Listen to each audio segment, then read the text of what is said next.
As Power Rangers, you have served your planet well, but the Power Rangers as you have known them are gone forever. That's what I'm talking about. This shit means something to me, man.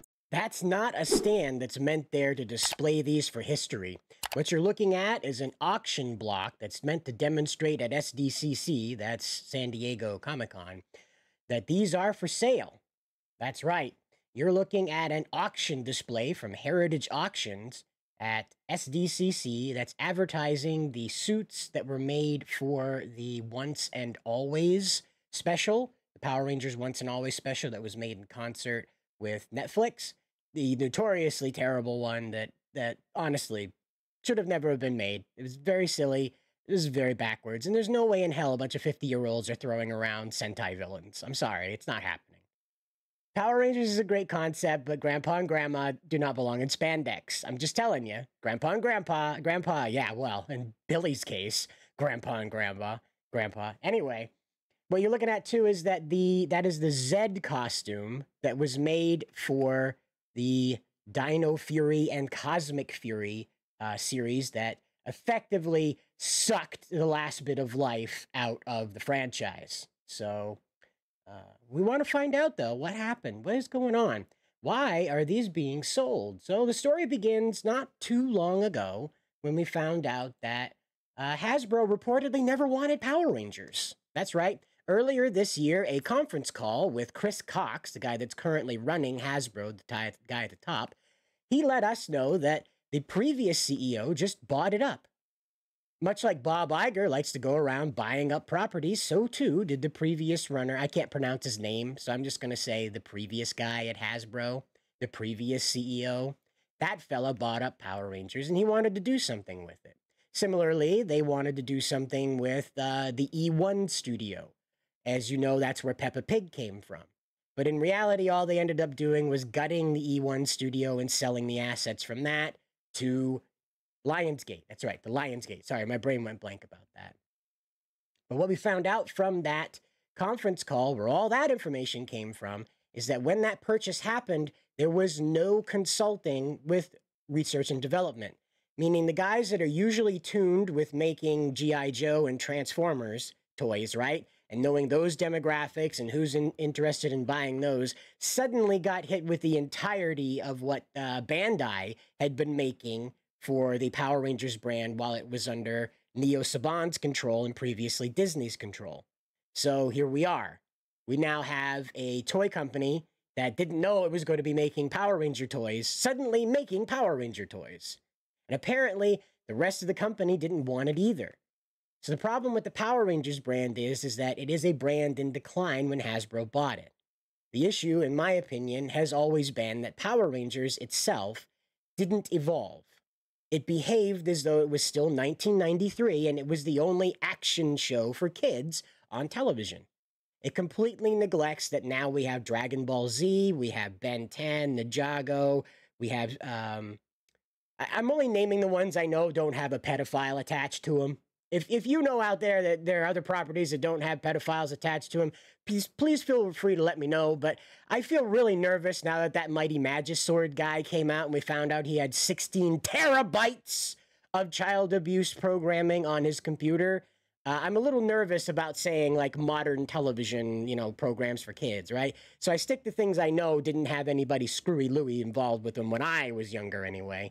That's just Dragon Ball Z, Ninjago, the Ben 10, and you had another action show that escapes me at the moment. I'm sorry. If you can think of another action show out there that was around like the early 2000s that I'm just completely like losing, Generator Rex. Generator Rex was around. That was around. And it just didn't, the shows didn't compete that. The Power Rangers didn't want to compete with these properties. I don't know if you noticed it or not, but Power Rangers stayed in the PSA-driven, moral at the end, slapstick comedy kind of thing, right? Which, again, seemed very unique in 1993. It was compiling what people expected out of a teen comedy, drama, after-school show, and it also brought in the action-packed nature of teenagers with attitude fighting monsters from outer space, led by a moon witch that arrived here in a space dumpster. I want you to think about that for a minute, right? On its face, when you just read the text of Power Rangers, it sounds pretty bizarre. A wizard from space trapped in a tube only represented by a floating glowing head, assisted by a robot with a speech impediment.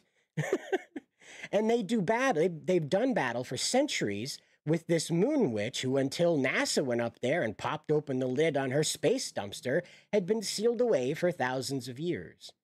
And the only force capable of repelling her, okay? The only force capable of repelling her are 5 teenagers with attitude, endowed with the ambiance of dinosaurs. And they put on multicolored spandex and went out and kicked the pants off of those bad guys. At the end of it, they reminded you not to do drugs. You know, that's what it worked. And it was very, very unique. And of course, as you remember, it took over the whole world. Just everywhere was Power Rangers for years. But it died off rather rapidly because the show refused to evolve. It kept on the same cast, which meant that people became attached to these people and expected character progression. Unfortunately, in a show like Power Rangers, which is very much episodic due to the footage from Japan being that way, you can't do long-term shows like this. You can't run a Degrassi out of Power Rangers because you run out of suit footage eventually. That's why they kept keeping the same team, and they'd get new powers. They gave them new suits until, well, eventually they're almost 40 years old, and hey, what do you know? It's a little too much to crawl into some spandex and jump around on a wire. So, here we are. Now, we'll add on to this. We've got even more bad news. From that same conference call, we were told that, hold on, I had to fix some things with the coding here. Now you've seen the coding of BIC. I'm totally going to get fired, guys. Anyway, Hasbro admits recent Playmates deal, motivated by lack of Power Rangers profits, were basically done without licensing. Now, that quote comes from Chris Cox, the CEO of Hasbro, I believe today. I think he hasn't been removed yet. Or ever, I don't know. He may be the perfect guy for this. I don't know. But the CEO admitted this earlier in that very same call where he said the R&D department didn't want it. Now he's bringing out this right here and saying, what we have are licensing issues. My brain went blank. I'm sorry. There's so much information related to Power Rangers banging around in my head. If you don't know, I really, really enjoy this show. At least until Hasbro got a hold of it, and it just fell right off immediately. And it's always been sort of like one of those guilty pleasures for me. So I appreciate everybody's effort with the show. I really do. Sometimes it's really corny. Sometimes it's really hard to get through, you know? But I appreciate that the people out there actually cared about it. Then Hasbro got a hold of it and put a bunch of people who are dispassionate about the whole process in charge of it. And, you know, we ended up with this. So what he's talking about is they licensed the toy making of Power Rangers out to Playmates.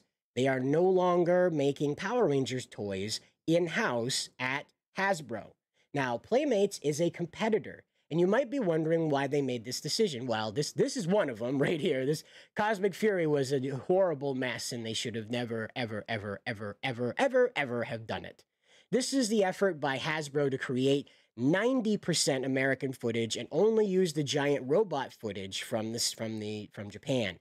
And the result was absolutely atrocious. Absolutely atrocious. If you'd like me to do a breakdown on what happened with Dino Fury and Cosmic Fury on and off set, feel free to let me know down in the comments. I know a crap ton about these series. I just don't have any place to put it because I don't know anybody who cares about Power Rangers. Everybody kind of like, oh yeah, Cider, you're into that. That's your thing. So I don't bother. But you let me know down in the comments if you want me to tear apart this last 2 seasons that destroyed the franchise and brought it to this position. But let's get back into what's going on with Power Rangers and why they ended up having to license it out. It's way down here in the article, but what happened is they're making, what Hasbro has is a limit. Right? They have a line, like a minimum profit line. Once it drifts below that, they don't want to bother with it anymore, okay? And so what it is $50 million. If they're not making $50 million of profit off of a franchise or a product in a year, the annual year, right? Not like January to December. This is the fiscal year, you know? If they don't make that in the fiscal year, that $50 million, they drop the property. It's gone. They're done with it. Or at the very least, they sideline it out. Now, Hasbro CEO Chris Cox here, he says, but another company, maybe a different cost structure, right? So Hasbro puts so much has so much overhead involved in their action figure making that the price point to get it to the shelf versus the profit coming back isn't working out to over $50 million. So what he's saying here is that a different company like Playmates would be able to maybe generate $50 million and be okay with that because they're not going to, they're not having an expectation, and the quality of toy they're putting out is not going to like be detrimental on the production end to the profit end. Let's put it that way. The cost of making the toy won't defeat the profit coming back from it for Playmates because they'll most likely simplify the design and be allowed to get away with that because typically Playmates toys are mostly geared toward, I'd say 10 and under. You know, you get, I think Duplo is through. No, that's Lego. But the the little tiny figurines that you can't choke on, that's usually what Playmates has. Playmates toys is usually made for the littler kids, not the 8 to 14 market that the Lightning Collection. You remember the Lightning Collection? Yes. And again, like I just want to sit back here. Like this is what's been banging around in my head. I've been trying to get to. They can't make $50 million on this property. They can't make $50 million on a property of multicolored teenagers beating the hell out of space monsters and giant robots. They can't. What is wrong? Let's just ask that. What is wrong? What is going on in Hasbro land where they can't figure out how to make this money machine print for them? Like, let's stop and like just ignore like all of our own personal preferences and try to put ourselves in the shoes of these globalist wackadoos out there that are trying to tell us we don't need our own sovereign governments and everybody's borders should be open and we all should be gray blobs, right? Let's just try to put their thinking in. Wouldn't rainbow-colored spandex teenagers from different ethnic and cultural backgrounds coming together to save the world be like the thing the World Economic Forum would make their hood ornament? Wouldn't the Power Rangers be at the center of this push to unify the world? This has been their whole message since they showed up in 1993. This has been the central point to what they went on with how the Rangers who wanted to raise, the actors who wanted to raise, they said they were going to the World Peace Conference, right? Well, really, they got fired because they wanted more money, and, well, we're not going to negotiate. You can leave, we'll replace you, and they did. That's how we ended up losing Zach, and I think Trini left with him, and Kimberly. And then Kat came along, and Adam came along, and then we had Aisha. And that's just how it goes. That's how the wheel turns with how this process works. So it's not like, you know, way back in 1993 when this thing was super experimental that they were being turbo careful with it, right? They were still aiming it toward a global audience, if you will. They were still acknowledging the borders beyond Angel Grove, but basically trying to contain the story there for footage sake. And that's what you're looking at, though, is that, like, somehow, in the midst of all this political climate that tells you the rainbow is the best thing ever, these people who wear the rainbow are completely unseen. It blows my mind. It's not like Power Rangers has, like, this built-in requirement to talk about Jesus and no race mixing and any ethno-state is the best ethno-state. Or, you know, the only God is Christian God. There's no mention of that. You have a wizard in a tube. Most of the protagonists in the story are either drawing on magic or some type of technology born from the morphing grid. Okay? It's not, you're not getting divine gods coming down and placing providence on the Power Rangers. So there's nothing here that you have to really, you know, work a way around. Like, ooh, well, we might piss off this religious group if we do that. No. No, it's nothing. It's just teenagers going out and fighting trouble. Sometimes they're adults. In Lightspeed Rescue, they were all EMS responders, if you remember. Okay, and so we've seen this again. More adults in SPD, the Space Patrol Delta. They were police. They worked for a talking dog, a 7-foot-tall, blue, scaly talking dog, and yet they can't make $50 million on this property. All right. Now, we were told by the showrunner, Simon Bennett. Simon Bennett, he's a New Zealander. They put in charge of it. He'd been with the program since the Disney era, but only as a director's assistant. He was in the background, making sure everybody had their thing on. He's most famously known for telling Jason David Frank, "You're just a helmet." This is the guy that played Tommy, the Green Ranger. He told Tommy, "You're just a helmet. We can just replace you at any time." Look at how well that worked out for him, huh?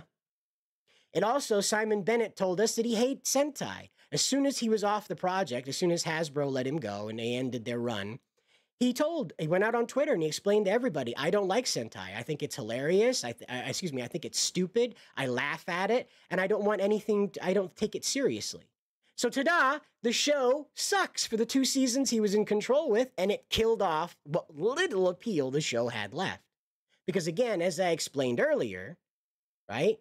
As I explained earlier, they were not aiming to children anymore.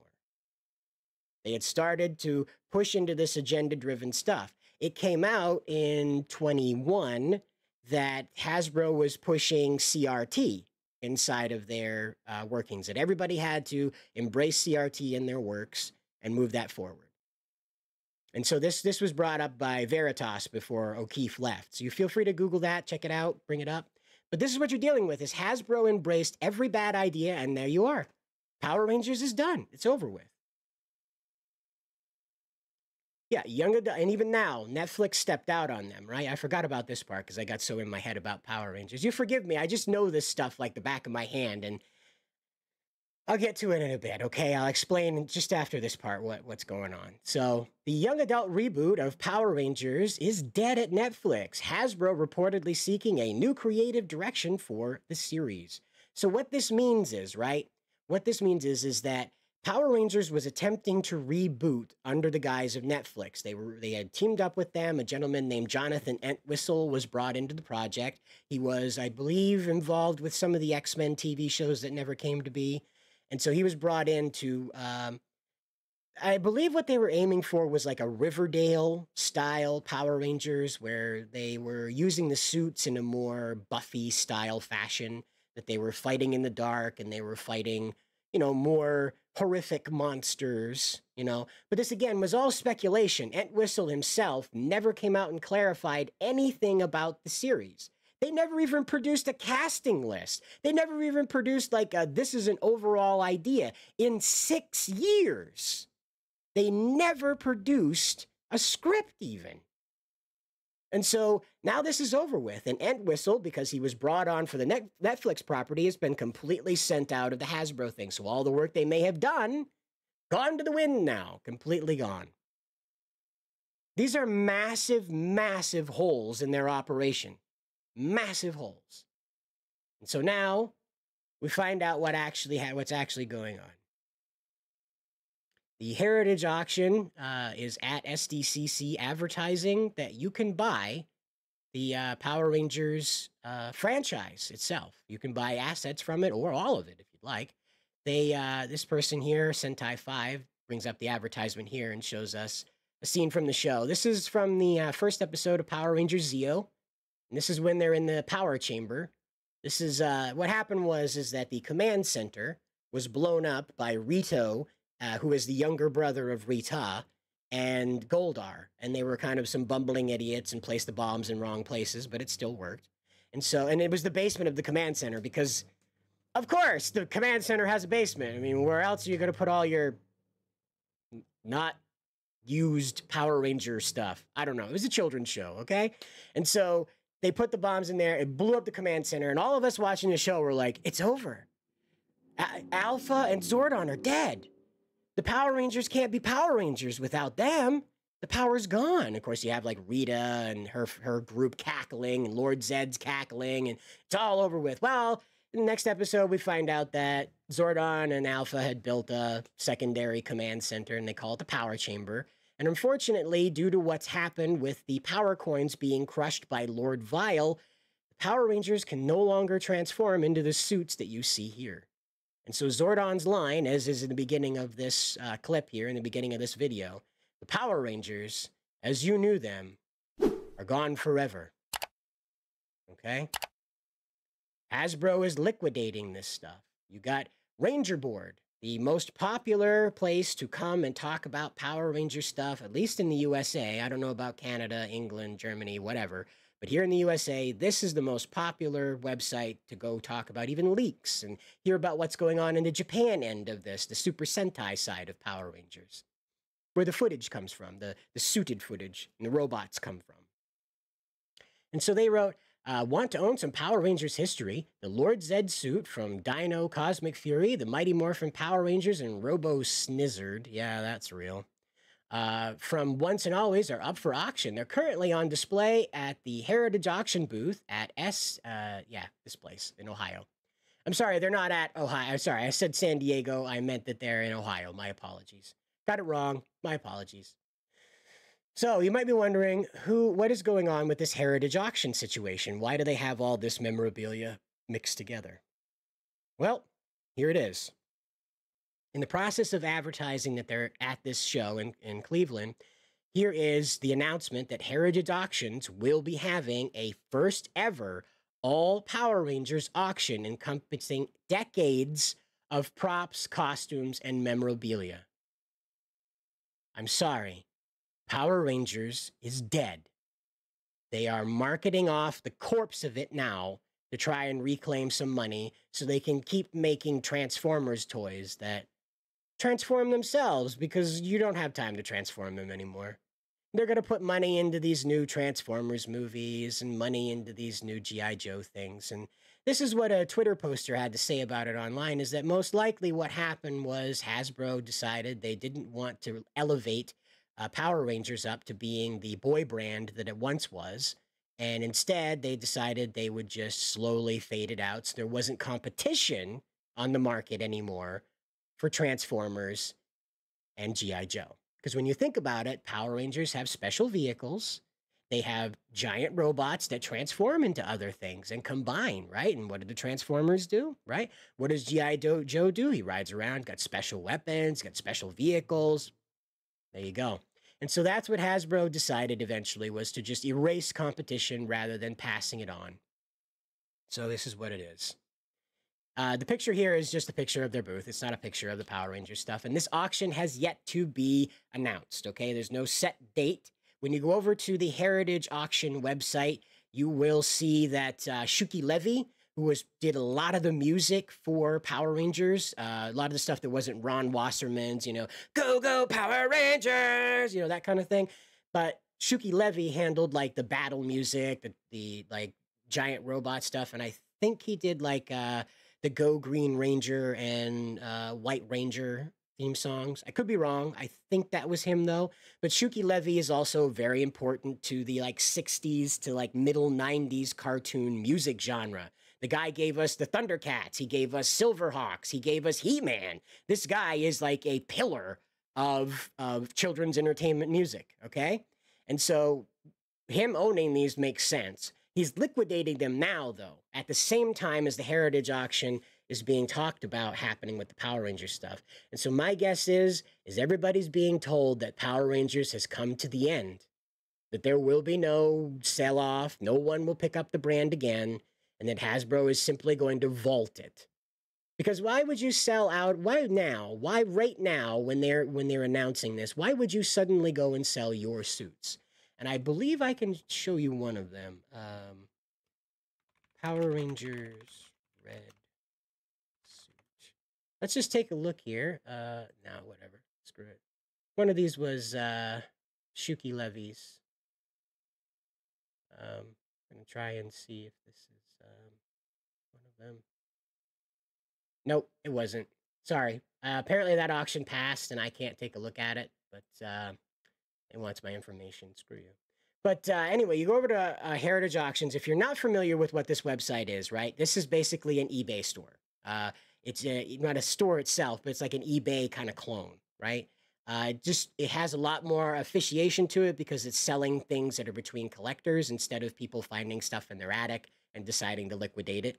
This is like where Hasbro is choosing to liquidate all the Power Rangers props, apparently. Okay?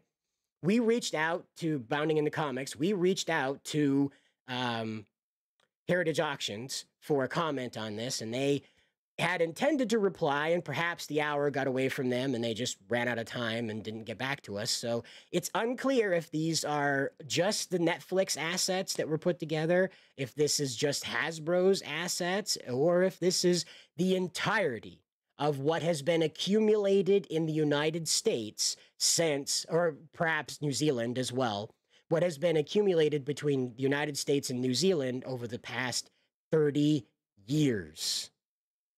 This auction could present a lot of heartbreak, ladies and gentlemen, because it will be sending the pieces of our childhood all across the globe, and they, as you know, they have no hope of ever being reunited. Now, in a show like Power Rangers, it doesn't really matter if the suit is new or old, doesn't matter if the Zord costume is new or old, right? Doesn't matter. You can replicate anything. The Japanese do this all the time. They end up breaking helmets and ripping suits. They just make another one. It's not a big deal.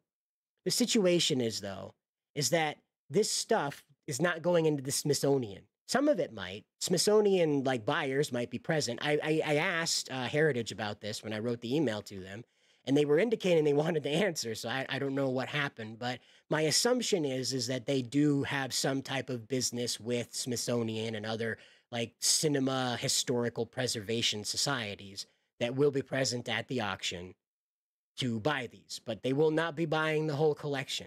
You might get lucky, and you might get the Green Ranger and Red Ranger and their respective Zord costumes, the Tyrannosaurus and Dragon Zords. Maybe. But you're not getting everybody. You're not getting all the suits. And I don't know how to feel about it, honestly. I'm one of those guys that wanted to see the brand do this. I wanted it to be over with. Power Rangers, for a very long time, has been a brand that has forgotten what it was supposed to be, in my opinion. Originally, it is, of course, a toy commercial for children, but as it grew up into, like, the second season, the writers started to get more serious about what they were telling children. And so the story to me, I'm not a guy that wants to collect all this stuff. I don't want the toys. I think I owned one Power Ranger thing in my life, and that was a costume of the White Ranger, and I never wanted to take it off. But reality is, okay, the reality behind all of this is that Power Rangers refused to evolve. It refused to embrace what worked with the comic book company. Consider this. Boom Studios ran Shattered Grid sometime in the late 2010s. And that was met with massive critic appeal. Like, everyone loved it. Everyone enjoyed Shattered Grid. It told a great story. It honored everybody's, like, hero they wanted to see come back. And it made Tommy into a villain that could handle anything at all, right? And we didn't want to see Tommy become a villain because guess who defeats Tommy in the end? Tommy. His own younger self defeats him and resets the whole timeline, okay? And that's great. That worked out very, very well. It was one of the few multiverse stories that didn't give me a headache. Modern multiverse stories that didn't give me a headache. But they didn't embrace that at all. They didn't give it any life whatsoever in the brand beyond the comics, beyond the video game. That was it. They didn't embrace this idea of an evil Power Ranger becoming very powerful. Because again, as we understand it in the stories, anyone can become a Power Ranger. We saw evil Rangers from the very first season. Anyone can become a Power Ranger. It merely takes a courageous heart. Whether you're having courage for evil or good, that doesn't matter to the grid. All you need is a courageous heart.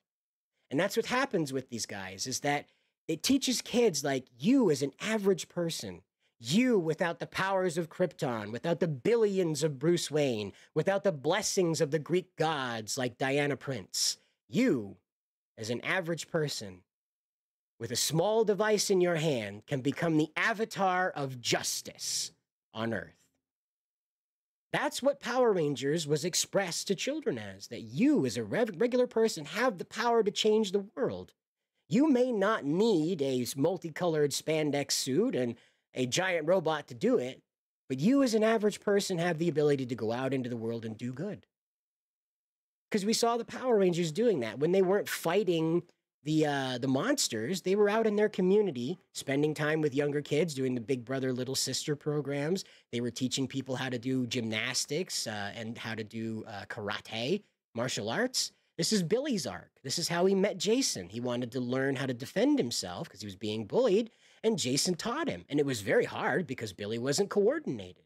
So it took many, many, many episodes to get Billy up to fighting speed. And that was great. That was great because it taught you as the watcher, you know, you as the person watching this, hey man, if that nerd, if that guy who wears suspenders, those denim overalls, excuse me, those denim coveralls there, if he's able to do it, man, I can probably do it too. And that's what Power Rangers left us with. That's what Power Rangers set the bar for. For me, I had a very dark thing happen to me when I was a very young kid. There was a foster girl down the street from me that I cared about very deeply. I was very young, and we were best friends. There was like a house separating us, and we had this routine where I would go to her house in the morning, and her foster parents would help me make breakfast for everybody. And it just amounted to me like selecting like eggs, bacon, or pancakes. That was it. It wasn't me working with an open flame or anything crazy. Similarly, on the other days, she would come over to my house and choose breakfast for us. And my parents were in the process of trying to legally adopt her.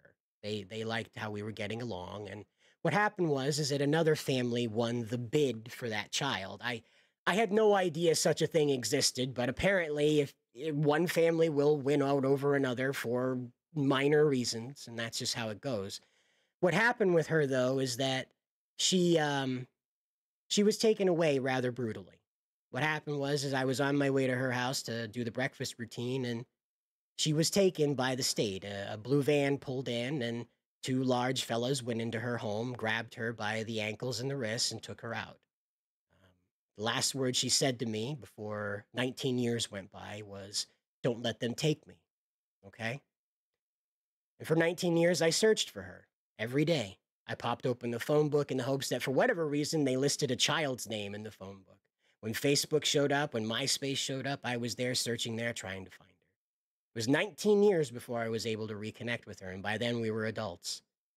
We weren't the same people we were as children. And she was a very different person than what I had hoped to meet. Now, you might be reminded of a story like that, right? That's Andros' story from Power Rangers in Space. Now, Andros lost his sister, Carone, to Dark Honda, who stole his sister and kidnapped her, and she was gone, turned into a vessel for evil. And Andros searched for her, and he fought for her. And that's why Power Rangers is in my heart forever. Whether it's being made into new shows, new toys, whatever's happening, movie series, Netflix series, however it comes to be, I'm not going to be watching this new stuff. It's not going to come to exist anyway. As you can see, it's all over with. But Power Rangers, Live or Die, will be in my heart forever because of that story all on its own. And I know you have a story out there from Power Rangers that taught you something about yourself, that let you see the world through a hero's eyes, and how you could survive whatever you were going through because that guy did.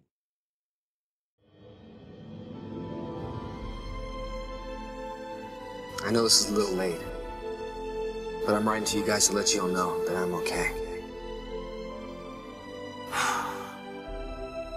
Look, I don't blame you for what happened. I never did. Just keep your head together. The others depend on you. So do I. I miss you guys a lot. We'll see each other again soon. Your friend, Tommy.